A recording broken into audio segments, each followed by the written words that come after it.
ప్రవీణ్ పగడాల హత్య అని వందల మంది 1000 మంది రుజువులతో ముందుకు వస్తున్నారు. అది ఇన్వెస్టిగేట్ చేయాలి. ఇప్పటికి 22 ప్రశ్నలు అడిగాను. ఆ 22 ప్రశ్నలకి ఒకటానికి జవాబు లేదు. ప్రవీణ్ తాగుబోతూ ఆయనే తాగేశాడు, పోలీసు ఆయన్ను పట్టుకున్నారు అంటున్నారు. మరి చట్ట ప్రకారం పోలీసు పట్టుకున్నప్పుడు ఏం చేయాలి? ఆయన అరెస్ట్ చేయాలి, ఆయనకు ఫైన్ వేయాలి, ఆయన్ని కాపాడాలి, ఆయన్ని తొక్కకుండా మోటార్ సైకిల్ డ్రైవ్ చేయకుండా చూడాలి. మరి పోలీసు అవన్నీ చేయకుండా అక్కడ ఆయన కూర్చోబెట్టి ఆయనకు భోజనం పెట్టారట, లడ్డూలు ఇచ్చారట. ఇదా చంద్రబాబు నాయుడు గారు పోలీసులు చేస్తున్న పని?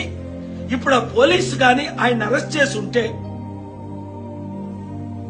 ప్రవీణ్ యాక్సిడెంట్ అవ్వకుండా ఉంది కదా. ఇది యాక్సిడెంట్ కాదు, ఇది హత్యే. ఇలాంటి ప్రశ్నలు ఎన్నో ఉన్నాయి. నేను సుప్రీంకోర్టులో వేస్తాను, ఏపీ హైకోర్టులో అడుగుతాను, లేదంటే ఇంటర్నేషనల్ క్రిమినల్ కోర్టులో రేజ్ చేస్తాను, సిబిఐ నుంచి FBI వరకు ఇన్వెస్టిగేట్ చేయిస్తాను.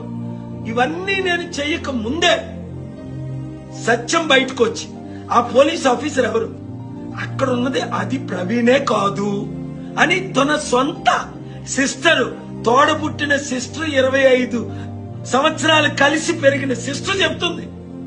సిస్టర్ మాటలు నమ్ముదామా? ఈడెవడో కల్పించిన పోలీస్